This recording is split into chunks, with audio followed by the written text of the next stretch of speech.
사건의 이면을 읽고 뉴스의 맥을 짚는 방송 시사인 팟캐스트 시사인싸를 시작하겠습니다. 안녕하십니까. 저는 시사인 팟캐스트 시사인싸 진행을 맡은 최강기입니다. 오늘 시사인싸 송년호 편입니다. 벌써 한 해를 마무리하게 되는데요. 1월 1일이 정말 엊그제 같은데 올해는 유난히 또 빨리 지나갔습니다. 12월 31일이 얼마 안 남았는데요. 매년 이맘때 한 해를 뒤돌아보고 또 새해를 내다보게 됩니다. 시사인 기자들도 송년호와 그 신년호를 내는데요. 정말 정신없이 바쁘게 지금도 뛰고 있습니다. 오늘은 2019년 송년호 기획과 관련된 분들을 모시고 함께 이야기를 나눠보도록 하겠습니다. 오늘은 특별히 사진가 두 분, 사진가 한 분은 기자 한 분, 네, 사진가 두 분을 모시고 이야기를 나눠보도록 하고요. 먼저 소개하도록 하겠습니다. 늘 그분이 오십니다. 늘 그분은 출연하지 않지만 함께합니다. 오늘 드디어 또 나오셨죠? 고재규 편집국장. 예, 네, 함께 가끔 해주셨습니다. 나옵니다. 고재규입니다. 네, 뭐 늘 이렇게 얼굴은 안 나오지 이름으로는 늘 나오잖아요. 네. 올 한 해 홍콩 전담을 취재했고 또 마감 생중계를 통해서 드론 언박싱 라이브 방송들 유튜브 꿈나무로 쑥쑥 자라고 있다는 군요. 네. 미소 아빠 이명익 기자 오셨습니다. 네, 이명입니다. 원래 우리 시사인사에서 이렇게 길게 소개 안 하는데 올해 한 해 정말 고생 많았어요. 네. 네. 또 이분은 어마어마하게 또 제가 소개를 해야 될 것 같습니다. 여러분이 보고 싶었던 그 사진가 한 분. 이분은 송년호 기획의 큐레이터로 참여한 사진가이고요. 다큐멘터리 사진가이자 르포르타주 작가입니다. 1991년 사회평론 길에서 글을 쓰면서 사진을 시작했고요. 국내의 매체에 사진과 글을 기고하고 있습니다. 1999년 사진 웹진 이미지 프레스를 창간했고 여행하는 나무 등의 사진 전문 부크지를 발행했습니다. 저서로는요. 이상엽의 실크로드 탐사, 그리고 그곳에 가면 우리가 잊어버린 표정이 있다, 낡은 카메라를 들고 떠나다, 사진가로 사는 법 등을 썼습니다. 들으셨죠? 이상엽 작가님 오셨습니다. 반갑습니다. 네, 반갑습니다. 손님이니까 반갑습니다. 그래요. 이렇게 사실 어디 가서 이렇게 자기소개 이렇게 길게 해주면 엄청 깁니다. 엄청 당황스러우시죠? 어색하시고. 소개가 근데 마음에 드시나요? 아니요, 그냥 짧게. 짧게. 너무 많은 걸 알면 사람들이 고민하지 않죠. 그래요. 오늘 이제 본격적으로 시사인싸 송년호 편 준비해 봤는데요. 일단 이렇게 먼저 이번 호부터 보여드리도록 하겠습니다. 이번 송년호는 좀 특별한데요. 어떤 의미를 담고 있는지 고재규 편집국장이 좀 설명해 주시기 바랍니다. 예, 그 시사주간지 같은 경우는 보통 매년 이 올해 인물을 선정하거든요. 그렇죠.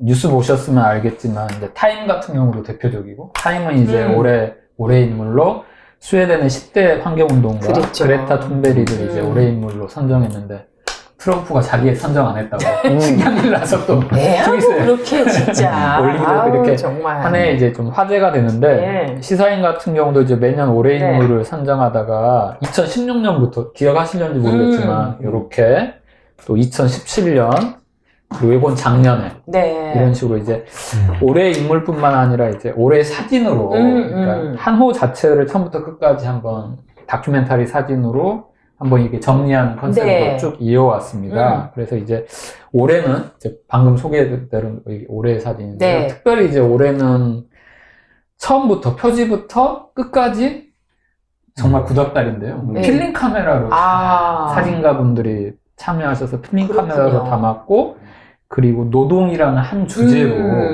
아마 저희가 처음 시도하는 것 같은데 그렇게 한 주제로 외부 사진가들하고 콜라보를 또 했었고, 그래서 이제 이 외부 사진가들을 이제 네트워킹하고 미션을 주고 필름을 주고 받고 뭐 이 과정을 이제 방금 이상엽 사진가가 큐레이터 역할로서 이제 해 주셨고요. 그리고 이제 지면 보시면 받아보신 독자들 계시겠지만 이제 사진 하나하나에 또 이 대한민국에서 또 내노라하는 소설가, 시인, 작가분들이 이제 텍스트를 또 쓰셨어요. 그래서 이제 그 약간 이 짧지만 이런 글을 보면서 한 해를 한번 쭉 정리할 수 있게 했고, 그래서 이제 저희가 2016년부터 이제 이런 기획을 계속 해왔고, 올해 같은 경우 이제 이 연장선상에서 이렇게 좀 담아봤습니다. 아마 네. 특히 표지 사진 보시고 좀 약간 벌써부터 그렇죠. 울컥해서 저도 네 이거 보고 진짜 너무 이렇게 이걸 딱 들기가 어떻게 정말 송가일 정도로 마음이 울컥했는데 특히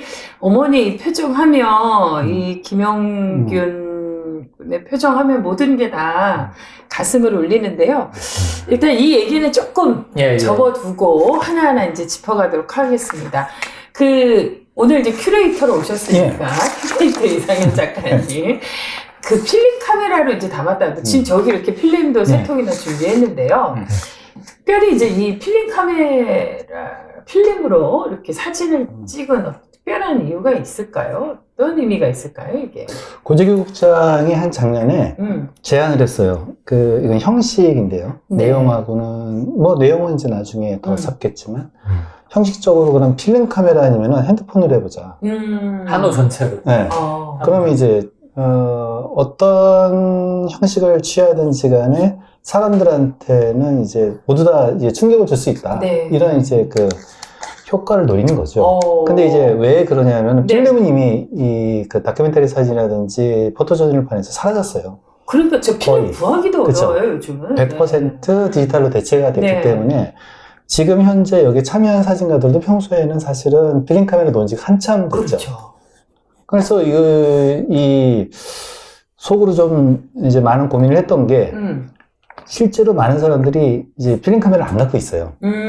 처분을 해버린 거죠. 네. 근데 이제 굉장히 난처한 주문을 그렇죠. 해주셨네요. 그렇죠. 네. 근데 생각을 해보니까 이 정도면은 노동이라는 주제를 소화하는 데 있어갖고 사진가들이 플러스 노동을 좀 더 하겠구나. 왜냐면 수고스럽잖아요. 네. 그러니까 정말 그 노동의 의미를 몸으로 느끼게 하는 그렇죠. 그런 작업이군요. 사진가들이 원래 이제 그 지식 노동자에 가깝습니다, 사실은. 끊임없이 이제 발로 작업을 하니까. 네. 걷고 사람을 만나고. 근데 거기에 플러스, 편리한 디지털을 버리고, 또 필름으로 한 다음에 현상하고, 나중에 이제 최종, 어떻게 보면 이제 인화까지도 만일에 하게 된다면은, 필름 작업 자체가 이제 수고인 거죠, 수고. 그걸 한번 해보자. 그렇군요. 이게 저는 조금 궁금한 게요. 이건 이제 다른 질문인데, 저렇게 필름으로 찍었을 때하고 이제 디지털 카메라로 찍었을 때 약간 느낌도 좀 다른가요? 어떤가요? 그 수고로 말고도 사진 자체가 주는 느낌도 좀 다른가요? 사실 퀄리티 면에서 디지털 이제 사진이 필름 사진을 넘어간 건 사실이에요. 그렇죠. 근데 왜 그런 요즘 또 많은 청년들이 필름 카메라를 쓰느냐 하면은 이게 아시다시피 이제 은염이라는 물질에 의해서 만들어지는 빛에 의해서 만들어지는 물질이잖아요. 근데 이제 디지털은 0과 1이라는 데이터잖아요. 그렇죠. 거기서 나오는 이제 디지털과 아날로그의 차이점들이 분명히 감수성적으로 분명히 있고요. 그렇군요. 그리고 실제로 이제 그 책을 보시면은 나타나는 그레인이라고 하는 이제 은이 만들어낸 망점들이 실제로 보여요. 우리 눈에도. 그러다 보니까 거칠다라는 측면들이 오히려 매력적으로 다가오는 측면들도 있습니다. 디지털은 정말로 망점이라든지 그레인이 보이지 않는 매끄러움이 장점인데 아무래도 이번 책은 보시면은 독자들께서도 이게 뭐지? 라고 할 수도 좀 있습니다. 그러니까 정말 이 노동이라는 주제가 주는 어떤 면에서는 좀 거친 숨소리, 정말 숨막히게 살아오는 사람들, 그 밥벌이가 주는 고달픔, 이런 것들이 필름 안에 또 고스란히. 사진가도 그렇습니다. 네, 그렇군요. 사진가도 그렇고, 다 찍는 분이나 찍히시는 분이나 모두가 그걸 느꼈을 것 맞습니다. 같은데요.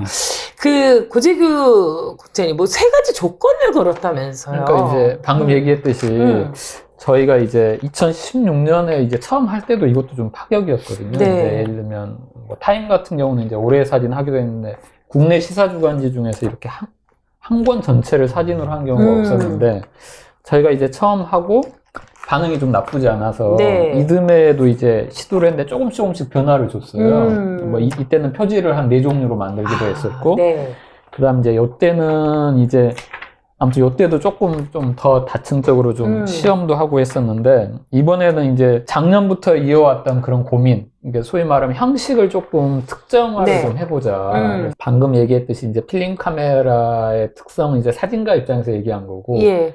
제가 이제 들었던 아이디어는 그거였어요. 그러니까 이제 디지털 카메라 같은 경우는 너무 즉자적이잖아요. 바로 보고 바로 순삭, 그렇죠. 삭제하고 또 찍고 바로 보고 이거고, 이제 여기에는 찍으면 뭘 찍었는지 몰라요. 찍은 사람도. 그렇군요. 결과물이 나올 때까지는. 그렇죠. 약간의 사유, 그러니까 진짜 찍을 때 정성스럽게 사유가 필요한 거고, 그래서 이제 필름 카메라라는 게 세 가지가 다 연동되어 있는데 필름 카메라로 한번 담아보자라는 아이디어를 먼저 던졌는데 이상엽 사진가, 저는 불가능할 줄 알았는데 며칠 후에 전화 왔어요. 네. 될 것 같다. 사진가들이 호응하기 시작했다. 그래서 진짜요? 그랬더니 이제 그 다음 이런 아이디어는, 게 합이 잘 맞아서 네, 이렇게 그 다음 그런 것 아이디어는 같습니다. 이상엽 사진가가 필름 카메라도 롤수 제한을 두자. 예를 들면 한 사람당 3통 이상은 못 찍게 하자. 그래서 우리가 이제 필름 카메라를 3통씩만 사드렸어요. 그래서 그 3통 안에 예를 들면 뭐 100장 안에 이걸 담아야 되는 거예요.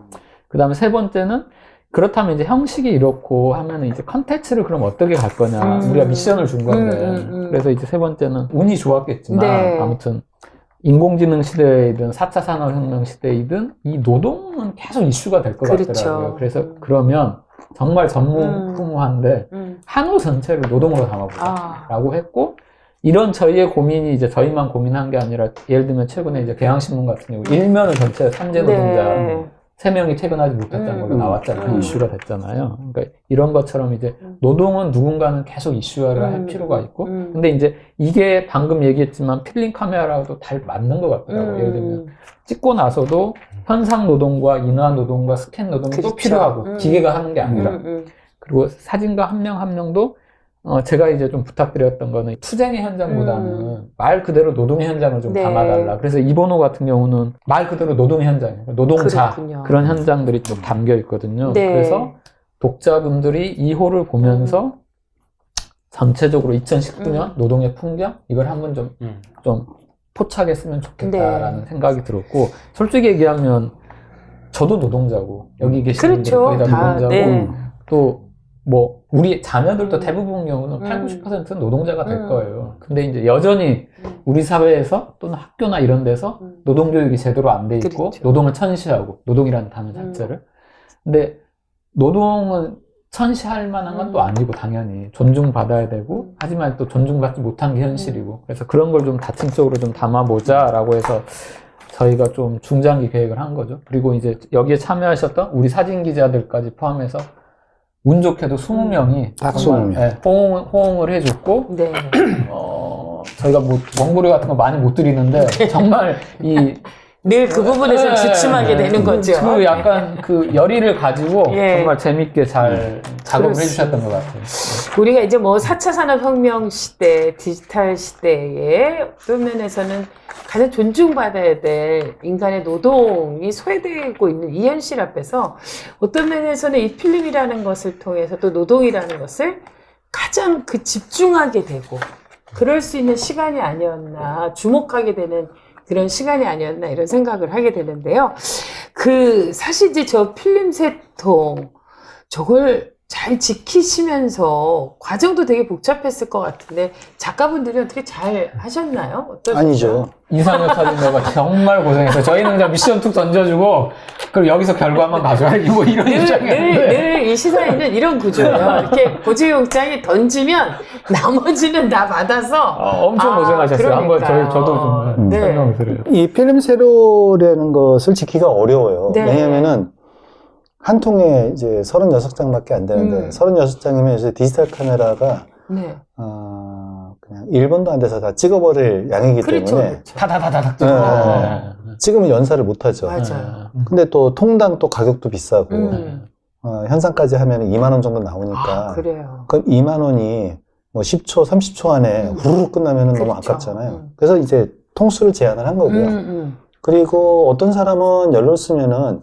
또 경쟁력의 문제가 생기잖아요. 네. 그래서 똑같이 가보자. 한번 저희가 모임을 했는데 민감하시더라고요. 그렇죠.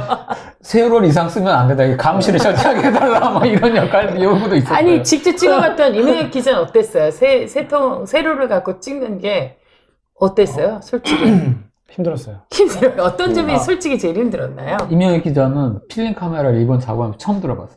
디지털 세대, 여기 디지털 세대. 디지털로 사진 대학 때 이제 그 니콘의 100D라는 그 거의 괜찮은 급의 디지털 카메라로 처음 나온 게 100D였는데 네. 그걸로 2000년 초반에 시작을 했고 그래서 처음으로 이번에 이걸 한다 그래가지고 10만 원 주고 카메라를 사서 새로 구입했어요. 네. 네. 그래서 저는 필름 작업 이번에 처음이었어요. 그래요. 근데 이제 새롭게 해보니까 어떤 느낌이 들던가요? 참고로 처음에 저한테 와서 항의했어요. 왜 필름 하느냐고.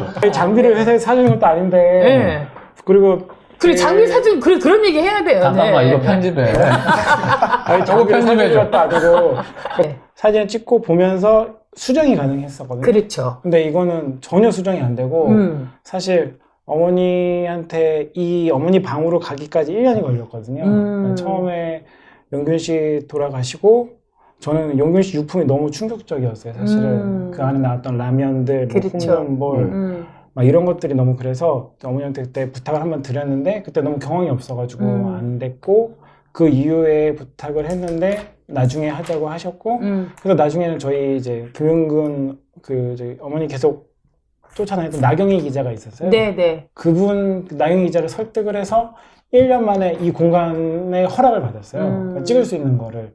그래가지고 이제 들어갔기 때문에 사실 좀 들어가기 전부터 사실은 전혀 다른 스트레스가 있었죠. 이 디지털이었으면 그냥 찍고 그 결과물들을 보면서 조정을 할 수 있는데 그게 안 되니까 우선 디지털 카메라를 가지고 노출을 좀 잡긴 잡았는데 전혀 다르니까요. 그래가지고 거의 막 혼자 땀을 뻘뻘 흘리면서 사진을 찍었던 기억이. 그렇게. 이 디지털을 찍고 흔들린 사진이 있으면 지우면 되잖아. 아까 말했던 것처럼. 근데 지울 수 없잖아요. 그래서 한 장 한 장 찍을 때마다 정말 숨 딱 멈추고 그냥 진짜 신중하게 사진을.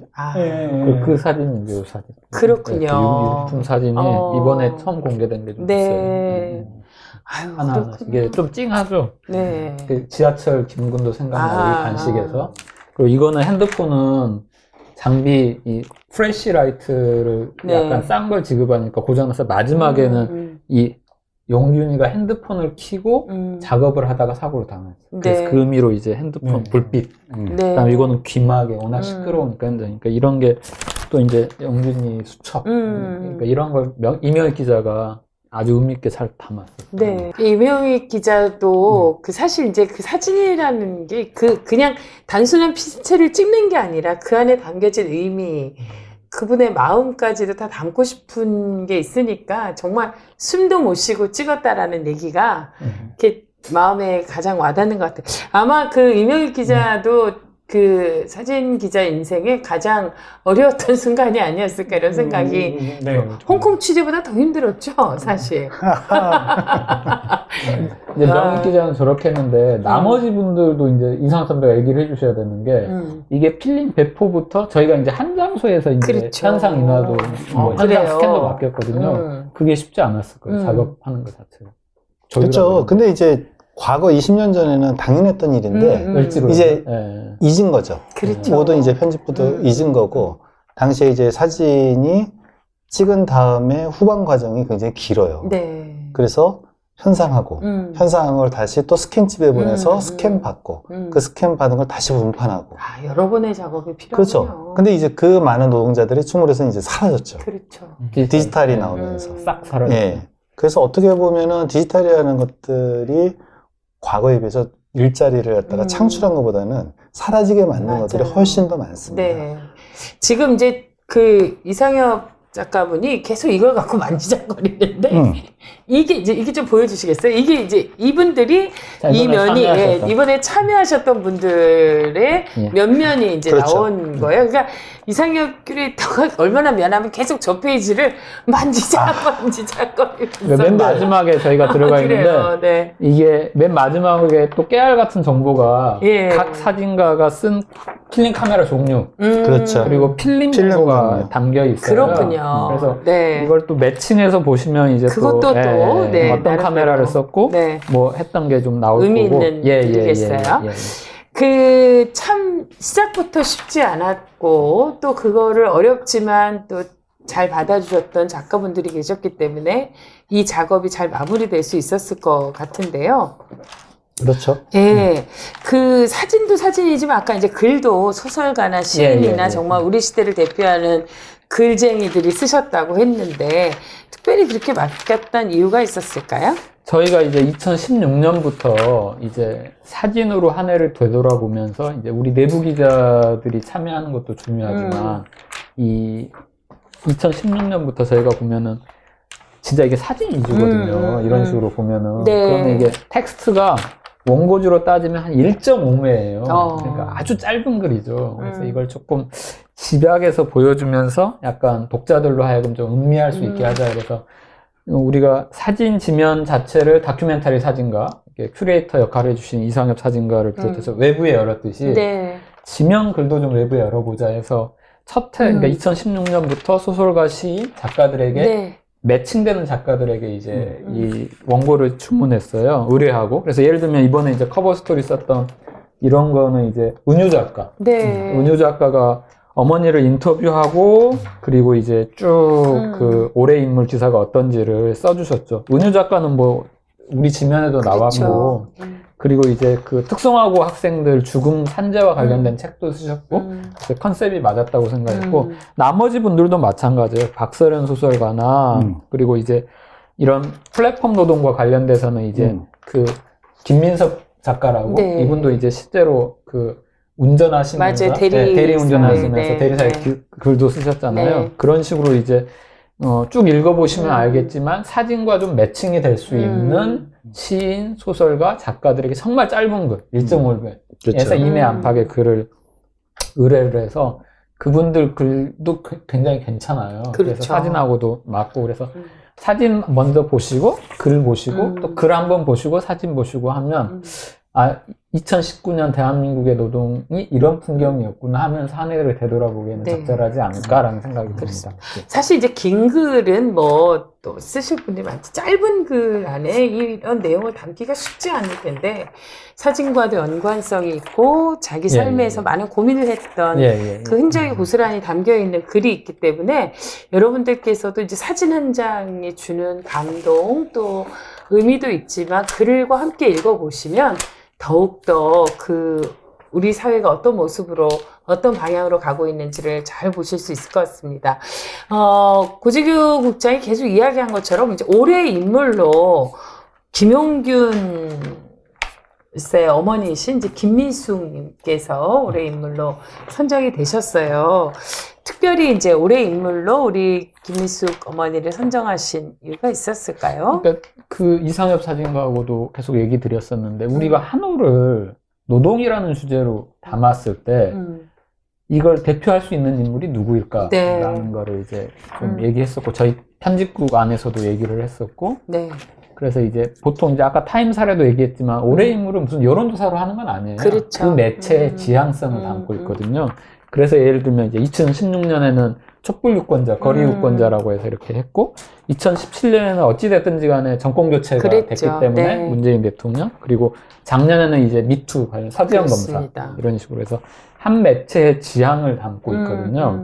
그래서 이번에는 이제 우리가 한우 전체를 필름 카메라로 담고 노동이라는 주제로 담았을 때 대표할 수 있는 인물이 누구겠느냐라고 서로 얘기를 하는 과정에서 자연스럽게 김용균 고 김용균 노동자의 어머니 김미숙 씨를 선정하자라고 했는데 그 이유는 부족하지만 산업안전보건법이 28년 만에 전면 개정이 됐거든요. 그리고 그게 내년 1월 16일부터 시행되는데 그 전면 개정하는데 국회의원들도 그렇고 이 사회운동가들도 그렇고 빼놓지 않고 얘기하는 분이 바로 이분이에요. 맞아요. 이분이 말 그대로 야당 의원들 찾아다니면서 작년 12월 올 1월 찾아다니면서 한 명 한 명 설득해서 국회에서 그동안 문턱을 넘지 못했던 전면 개정안을 넘게 하는데 가장 큰 공헌을 했거든요. 물론 100% 만족할 수 있는 법은 아니지만 우리 사회로 봤을 때는 큰 진전을 이뤘기 때문에 저희가 김미숙 씨를 올해의 인물로 선정했고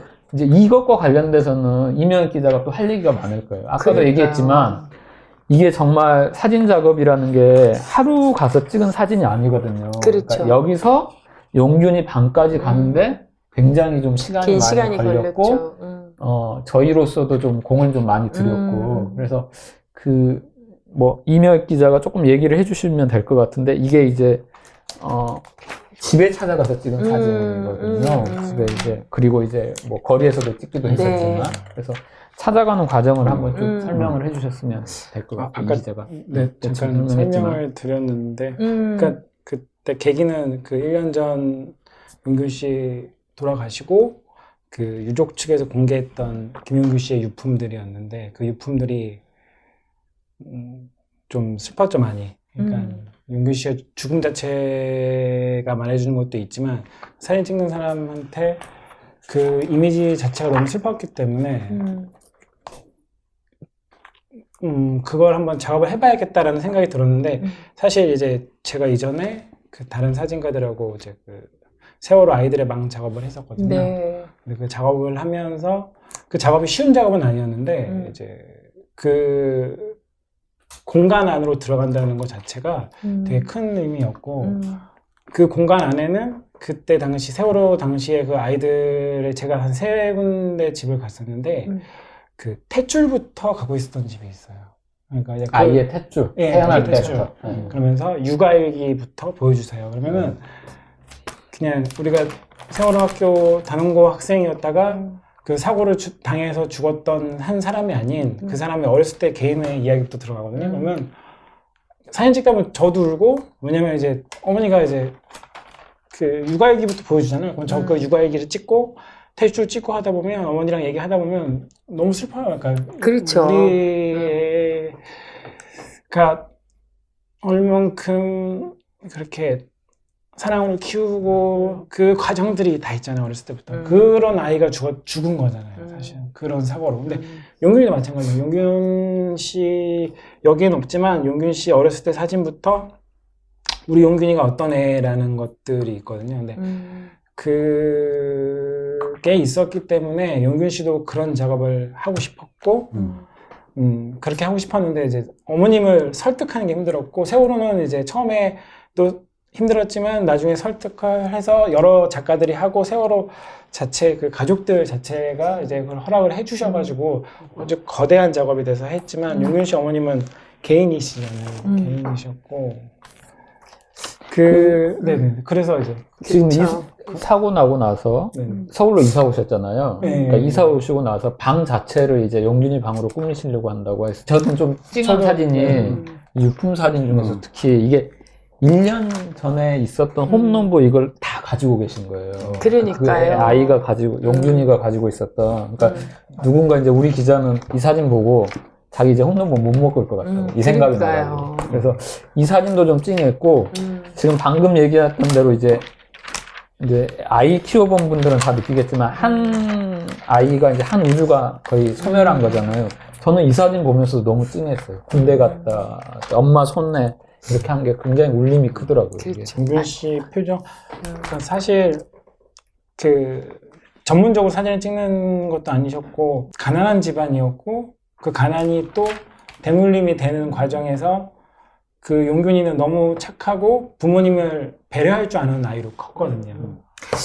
그게 저는 이게 지금도 이렇게 참 눈물이 자꾸 앞을 가려서 지나기가 어려운데 사람들은 어떤 사건이나 어떤 일이 일어나면 쉽게 잊어버려요. 그게 이제 우리 사회가 갖고 있는 고질병 중에 하나인데 그 사진 한 장을 통해서 이제 다시 한번 이 문제를, 이 일을, 이 사람을 또다시 이제 기억하게 되는 또 이제 그 중요한 모티브가 되잖아요. 근데 용균 씨 어머니를 보면서 저는 이제 우리 세대는 그 전태일 열사를 통해서 이제 이소선 어머니가 뭔가 이제 우리 노동자의 어머니로 그리고 어머니도 또 그 우리 곁을 떠나고 나서 굉장히 큰 상실감 같은 게 있었는데 어쩌면 그분들이 그냥 그 자리를 새로운 노동자들 또 더 어려움에 빠져있는 젊은 노동자들에게 그 자리를 정말 아프지만 넉넉하게 채워주신 것 같아서 저는 이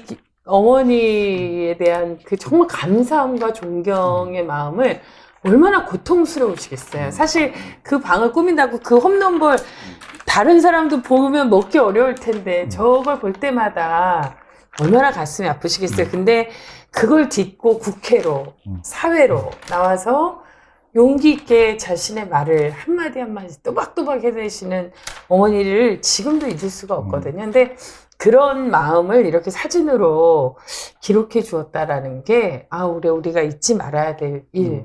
다시는 또 다른 용기를 만들지 않기 위해서도 저도 필요한 것 몰랐는데 같아요. 이게 사건이 나고 기사도 많이 쏟아지고 그래요. 1년이 지났는데도 몰랐는데 이제 은유 작가가 잘 포착해 주신 게 엄마로서 김미숙, 근데 이분 자체가 또 비정규직 노동자였어요. 그쵸. 노동자로서의 김미숙, 그리고 사회운동가로서의 김미숙을 잘 조명을 해주셨더라고요. 네. 그래서 저는 솔직히 얘기하면 저도 많이 이 사건 알았다고 생각하는데 은유 작가 글 읽으면서 이분이 이런 분이었구나라는 그렇죠. 걸 다시 한번 또 반추하게 됐는데, 방금 얘기하신 대로 어떻게 보면은 그냥 개인의 슬픔으로 안주할 수도 있었잖아요. 네. 우리 아이 하나 죽음으로. 근데 이제 여기서 본인 스스로 뭔가를 해야겠다라는 걸 가지고 또 본인도 노동자셨기 때문에 그렇죠. 그 짧은 압축적인 과정 속에서 본인이 이 개인의 슬픔의 아젠다를 사회적으로 만들어내시더라고요. 그래서 그렇죠. 그게 굉장히 놀라웠고, 결국에는 이런 김미숙 씨와 그리고 김용균 들 때문에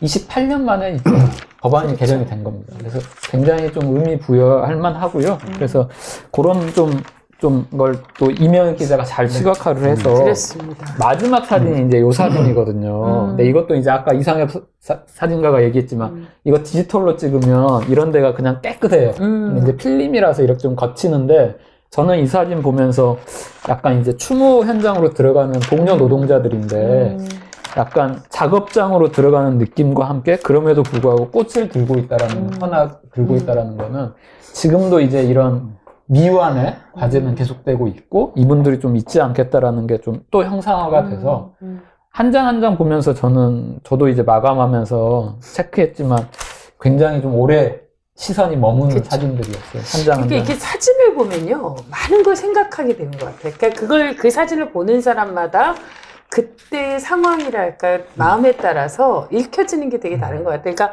저 추모의 생각도 있지만 어쩌면 우리도 그 죽음과도 같은 또 다른 현장에서 그렇게 살아난다라는 의미도 담긴 것 같고, 그 이상엽 작가님은 작업을 하시면서 좀 인상적인 사진이랄까요? 본인의 사진도 괜찮고, 그 기억 남는 근데 이번 작업이 사실은 다 어려웠던 게요.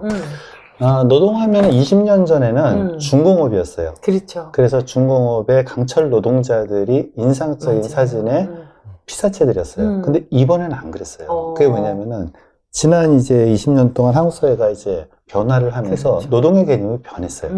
그래서 이제 보이지 않는 노동들이 너무 많아요. 그래서 이 안에 포함되어 있는 맨 마지막쯤에 있는 사진들 중에는 이번에 이제 그 국립현대미술관에서 네. 그 전시한 대가로 하루에 예술가들한테 지급한 게 얼마인 줄 아세요? 얼마였어요? 270원이요. 굉장히 놀라운 일이에요. 그러니까 이게 보이지 않는 노동으로서의 대가인 거죠. 실제 네, 270원. 그래서 전체 전시 비용 중에서 작가비가 47,000원인가 그런데 47,000원 나누기 200명을 하니까 270원이 나오더래요.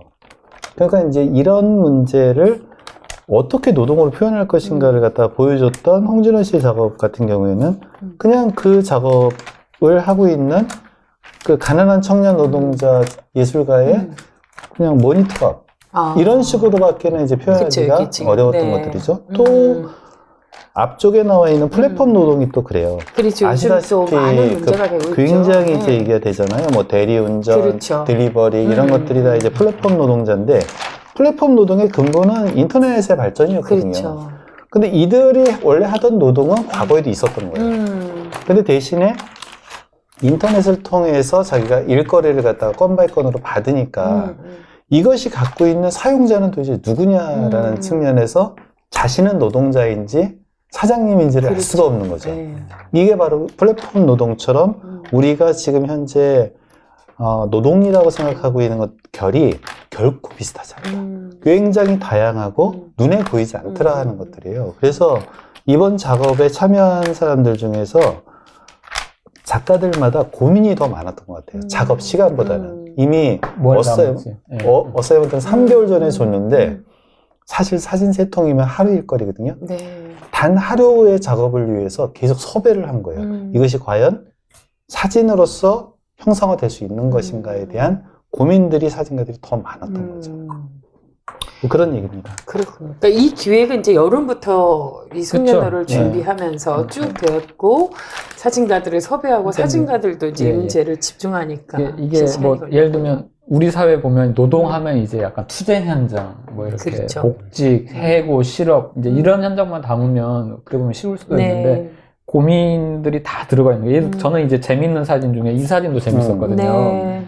이게 이제 가사노동. 가사노동을 형상화한 거예요. 이렇게 실제로. 그러니까 이런 거는 이제 말 그대로 뭘 포착하는지를 굉장히 고민을 했고 이걸 이제 한 통으로 이제 버무린 거죠. 그러니까 이런 식으로 2019년 대한민국의 노동의 풍경, 돌봄 노동, 가사 노동, 플랫폼 노동, 그럼에도 불구하고 또 계속되고 있는 중공업 노동까지 이 한 권에 어떻게 보면 다 담겨 있어서 그리고 거기에 맞는 텍스트들이 있어서 뭐 아이들하고 같이 읽는데도 저는 나쁘지 않을 것 같아요. 그 그렇죠. 자체도 어렵지는 않아서 그래서 이 한 권으로 한번 좀 반추해 보면 올 한 해를 나쁘지 않을 것 같습니다. 그러니까 우리가 좀 익숙했던 아까 보니까 청소 노동자들이 이렇게 쉬고 계셨던 그런 사진도 있었고 고재규 국장이 이야기한 것처럼 이제 노동이 존중받는 사회를 만들어야 되겠다라는 이제 우리가 늘 일상적으로 구호처럼 외치는 이런 말들이 과연 우리 사회가 노동을 존중하고 있는 사회인지 우리는 이 다양한 노동 형태를 노동자로서 노동으로 인정하고 있는 건지. 그러니까 우리가 앉아있는 지금 우리도 다양한 노동자들인데도 이 결을 노동을 은폐하고 있죠. 은폐하고 있는 이 현실들을 이 사진을 통해서 짧은 글을 통해서 다양한 시선으로 다양한 방식으로 좀 이해할 수 있는 여러 가족들과 뭐 동료들과 그렇죠. 함께 이야기할 수 있는 좀 토론의 장이 되었으면 좋겠다라는 생각을 해봅니다. 사실 이 송년회를 보면서 이 인터뷰를 진행하면서 이렇게 눈물이 나오고 울컥할지 몰랐는데 역시 올 한 해를 되돌아보면서 여러 생각을 하게 되니까 마음이 먹먹해지기도 하고 뭐 이제 그런 것 같습니다.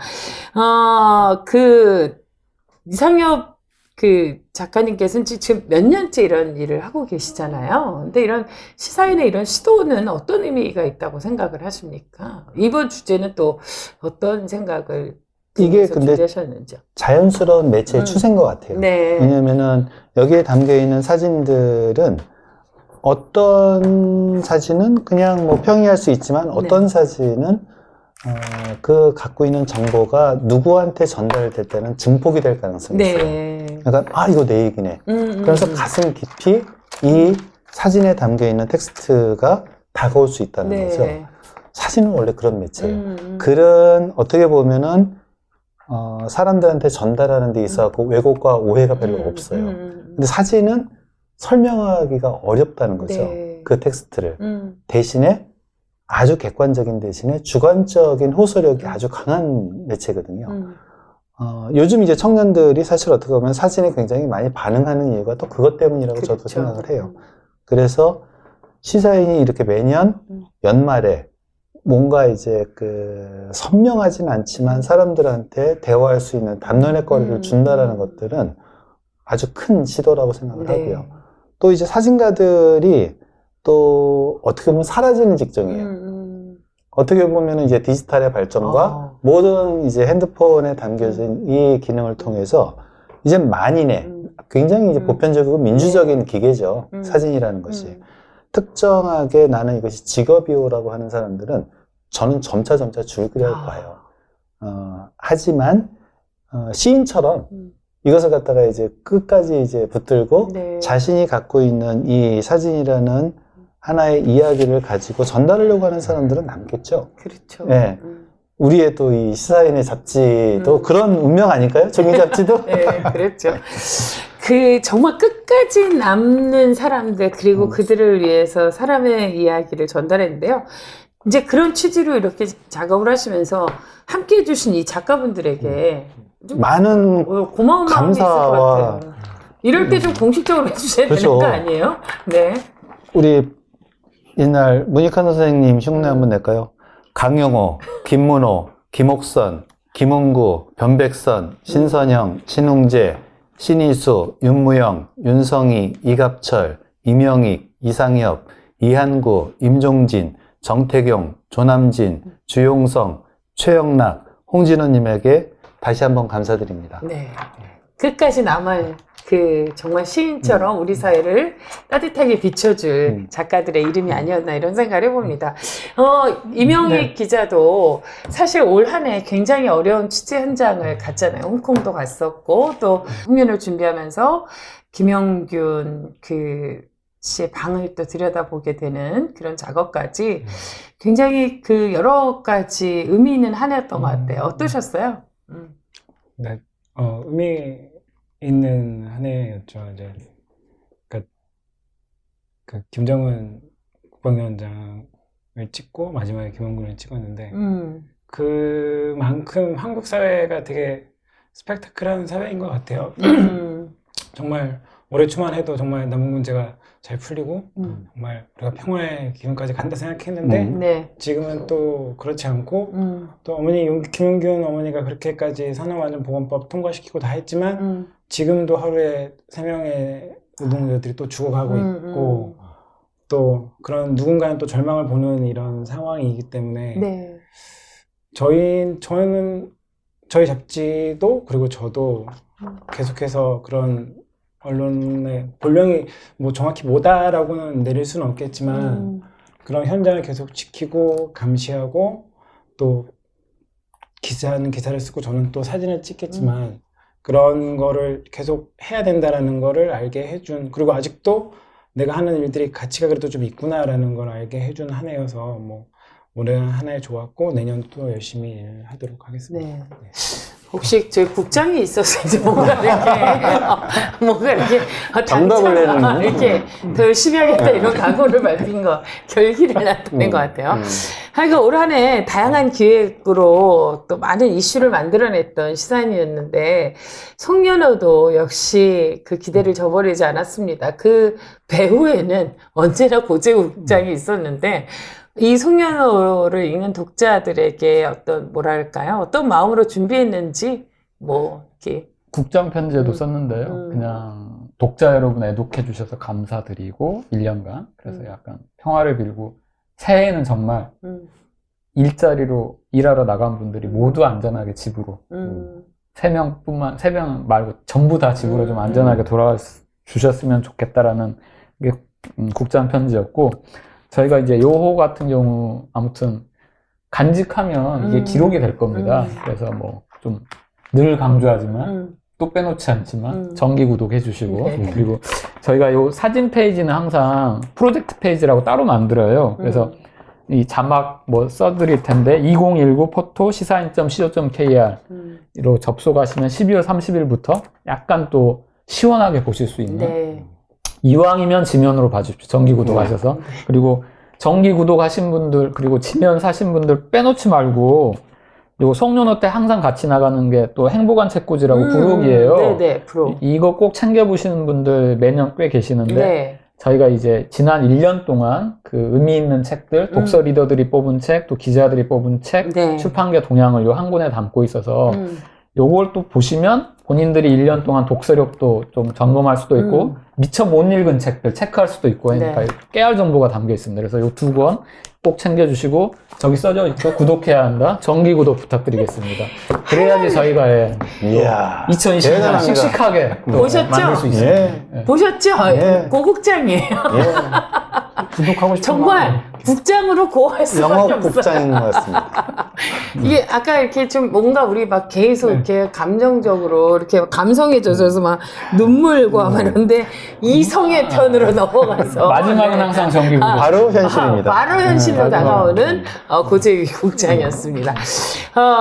어느 것 하나 놓칠 수 없는 송년호입니다. 별책부록도 꼭 챙겨보셔서 2019년 행복한 책꽂이, 사실 2020년도 채워가시면 되니까요.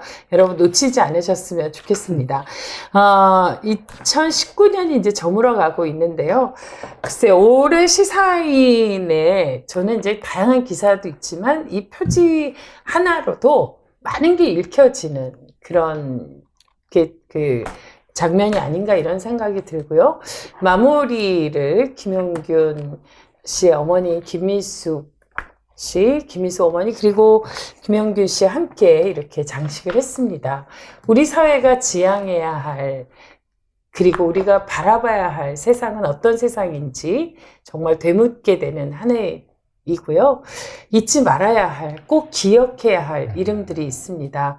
그들의 이름을 헛되이 하지 말라는 이야기가 수십 년째 우리 사회에 울림이 돼서 오늘에 이르게 되지 않았나 이런 생각이 들고요. 또 다른 김용균은 이제 다시는 나와서는 안 될 것 같습니다. 김미숙 어머니의 김미숙 씨의 저 절절한 외침을 우리의 가슴속에 깊이 새기는 한 해가 되었으면 좋겠습니다. 함께 해주신 작가 여러분들, 그 송년회에 참여해주신 모든 분들께 다시 한번 독자를 대표해서 감사한 마음을 드리고요. 여러분들의 그 귀한 노고가 우리 사회에 큰 울림이 되리라고 믿습니다. 소장본입니다. 2019년 시사인 마지막 송년호 꼭 가슴에 품고 가시길 바랍니다. 정기 구독, 좋아요, 알람 잊지 마시길 바랍니다. 함께해 주실 이상혁 작가님, 이명혁 기자님, 그리고 늘 애써주시는 고재규 국장님 고맙습니다. 감사합니다. 감사합니다. 감사합니다. 네.